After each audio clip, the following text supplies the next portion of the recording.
आकाश जी, महाराज जी, आपने शरणागति के प्रसंग में बताया था कि जब भंवर में नाव फंस जाती है तो पतवार को भी फेंक दो। महाराज जी, इसका अर्थ क्या? मैं जब पतवार फेंकता हूं तो भंवर और भी भयानक रूप प्रतीत होता है। महाराज जी, प्रतीत होता है, लेकिन आपको बहा नहीं पाएगा यदि आपने ऐसा कर दिया तो।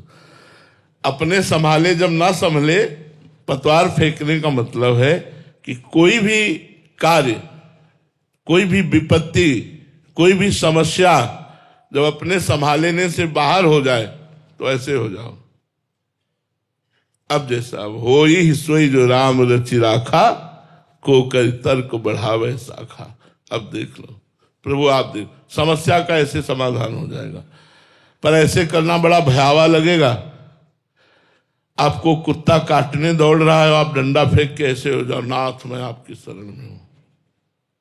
नहीं, आप भरपूर डंडे का प्रहार करने की चेष्टा करें, ना कि डंडा फेंक देंगे। अगर डंडा फेंक दे तो उसी समय भगवान की आपको महिमा दिखाई देगी कि भगवान ने आकर बचा लिया, भगवान ने आकर बचा लिया। हम 11 बजे रात्रि की बात कर रहे हैं, तो 11 बजे भिक्षा पाके आ रहे थे, तो किसी का कुत्ता, वो जो बड़ा बड़ा होता है, वो रोड में टहल रहा था, दौड़ा हमारे ऊपर। हमारे प्रहार करने का ध्यान ही नहीं, हम तो चिंतन करते आ रहे थे श्री जी का। न जाने कैसे 13-14 वर्ष का एक बालक आया और ठीक एक ईंटा उठाकर ऐसा उसके यहां मारा कि कों करके मारता वो चला गया। अगर वो ना मारता तो वो बड़ा कुत्ता हमारे ऊपर हावी हो ही जाता। ना हमने उस लड़के को बुलाया, ना हमने भगवान को पुकारा, केवल उनका चिंतन कर रहे थे। उनको अपने दास की रक्षा करनी है तो कैसे दौड़ करके आया। हम कह ये सब क्या है? वही भगवान, करो सदा तिनके रखवारी, जिम बालक राखे महतारी। जैसे माँ अपने बच्चे की रक्षा करती, ऐसे भगवान रक्षा करते हैं। एक बार एक जगह हम जंगल में सो रहे थे, तो एक काला सर्प फन काल करके हमारे पैरों के समीप की तरफ आ रहा था। तो एक मोहकुआ नाम का पक्षी वो हमारे सर के पास आकर के बोलने लगा, तो एकदम उठ के बैठे, देखा अरे वो कौन पक्षी था? भगवान। वो भगवान थे जो हमें जगाया और भगाया। वो क्या रूप धारण करते हैं, कैसे रक्षा करते हैं, ये उनकी बात होती है। करो सदा तिनके रखवारी, जिम बालक राखे महतारी। यदि भगवान की शरण में हो तो हर संकट, हर विपत्ति, हर दुख, हर अमंगल वो भगवान किस विधान से नष्ट करते हमें पता नहीं, पर वो नष्ट हो जाएगा।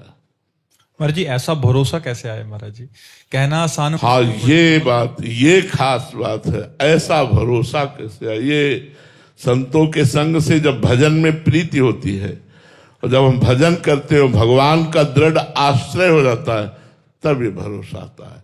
मम भरोस ही हरस न दीना, ये नवम भगति में वर्णन भगवान ने किया। नवम भगति जो भगवान ने वर्णन की, नवम सरल सबसे छल हीना, और मम भरोस ही हरस न दीना। मेरा दृढ़ भरोसा हो जाए, वह फिर तो जीत गए। भगवान पर दृढ़ भरोसा हो गया तो जीत गए। हमने बहुत सी ऐसी समस्याएं अपने जीवन में देखी है जो अगले मिनट में हमको भारी समस्या में फंसा सकती थी, लेकिन भगवान ने ठीक 1 मिनट पहले बचा लिया। बहुत सी समस्याओं को हमने जीवन में देखा है, बहुत सी समस्याओं को। और भगवान ही, सिर्फ भगवान ही, अनुभव हुआ कि केवल भगवान ही ने किया है, दूसरा नहीं। हम कई बार बताया है, गंगा के किनारे हम भ्रमण करते थे, गंगा का किनारा लेकर, तो जहां बाढ़ आती है कहीं कहीं दलदल होता है, तो ऊपर पपड़ी बन जाती है। ऊपर से ऐसा प्रतीत होता है बहुत अच्छी भूमि है, और अंदर दलदल होता है।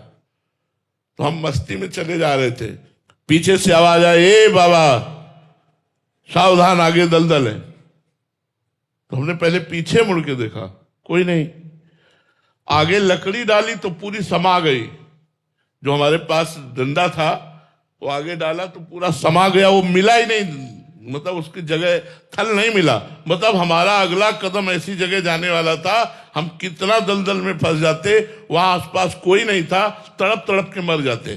कौन बचाने वाला है? वो भगवान बचाने वाला।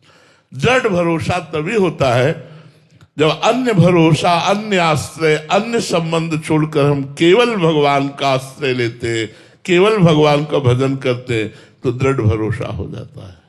महाराज जी इसमें एक समाधान हो। महाराज जी आपने बोला कि जैसे कुत्ता आया और हमने दंड फेंक दिया, हम भगवान के भरोसे हैं, वो जैसा करना चाहें, क्या हमारे अंदर भी वैसा आवेश उस समय दे सकते हैं? वो उनकी ऐसी लीला भी हो सकती है कि हमारे अंदर ऐसा, हमने उनको फटकार दिया या कोई हमें आघात करना चाहे तो हमारे अंदर वैसा आवेश कर दिया। ये भगवान की इच्छा की बात है, ये भगवान की इच्छा की बात है कि जैसे हमने बताया नहीं कि सैनपुर में एक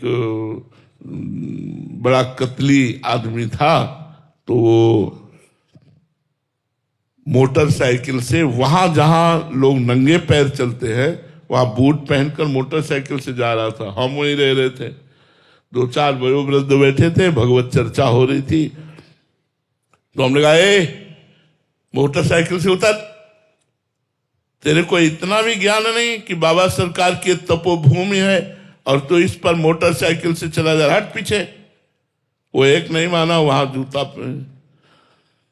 तो सहनशील साधुता में होता है, हमें ऐसा नहीं कि हम खड़े हो जाएं, लड़ने लगे। हमने अपनी बात कह दी। वो 1 मिनट घूमकर ऐसे आया, मोटरसाइकिल स्टार्ट करने, हम कहा, ए यहां मोटरसाइकिल स्टार्ट नहीं होगी, गेट के बाहर कर जाके। मतलब आदेशात्मक था और वो प्रयोगात्मक हो गया कि वो लाख प्रयास करे मोटरसाइकिल स्टार्ट ही ना हो, और उसको घसीट के बाहर ले जाना पड़ा।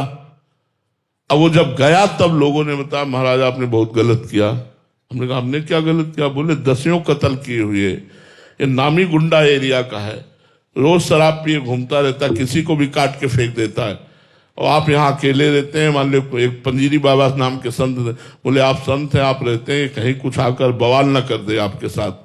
चुपचाप चला गया, हमें तो बड़ा डर लग रहा है। अरे यार, पूरा जीवन भगवान के सहारे, अगर इसी के हाथ से मरना होगा तो क्या डर है। चली गई। सुबह हम गंगा स्नान करके 4 बजे अशोक का बड़ा वृक्ष था, उसके नीचे ध्यान में बैठते थे। तो थोड़ी ही देर हुए थे ध्यान में बैठे हुए कि जूतों की खर खर आवाज पत्तों में होती ना, तो ऐसे आई। तो धीरे धीरे बहिर्मुख हुए। हमने कहा, कौन आ रहा है? इस समय तो कोई आता नहीं। देखा तो वही था। बिल्कुल मुझे भय नहीं लगा, वो भगवान की कृपा। जैसे आपने पूछा कि क्या आवेश भी आ सकता है, तो भगवान भी आवेश, बिल्कुल भय नहीं लगा। उसने आगे कहा, हाँ ए बाबा, कल बड़े बड़े डायलॉग मार रहा था, यहाँ मोटरसाइकिल नहीं, यहाँ जूता नहीं, यहाँ नहीं। चाकू निकाली, ऐसे बोले, जानता है इसको? ऐसे चाकू रखी। और पिस्तौल निकाली, बोला जानता है इसको? ऐसे रखी। बोला अब बोल। बिल्कुल वही बोल, वैसे ही सिंहवत एकदम आवेश आया। और कमंडल गंगा जी का खोला ढक्कन। हमने कहा, इसको जानता है? इसे गंगा जल कहते हैं। तू है और मैं हूं। उठा चाकू और अपनी ये बंदूक पिस्तौल, चला हम पर।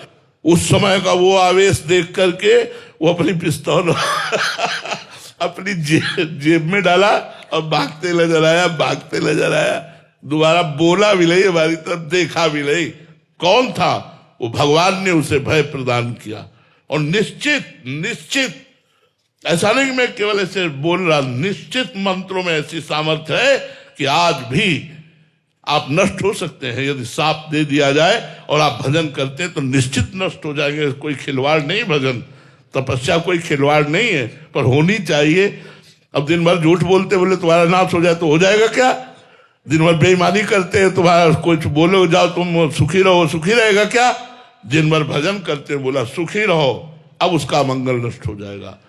मतलब वैकुंठ से पतन करवा दिया। भजनानंदी संत ने वैकुंठ में अखंड वास करने वाले जय विजय को 3 जन्म के लिए पतन करा दिया। भजन में बहुत बड़ा बल। तो कभी कभी भगवान भी ऐसा आवेश दे देते हैं। भगवान कभी बाहर से बचा लेते, कभी अंदर से बल देकर के बचा लेते, पर वो शरणागत ऐसे रहता है। ये भी भगवान के विश्वास, भगवान का ही बल था। भगवान के ही द्वारा वो आवेश प्रकट हुआ जिससे वो भाग करके गया। मेरे में बल नहीं था।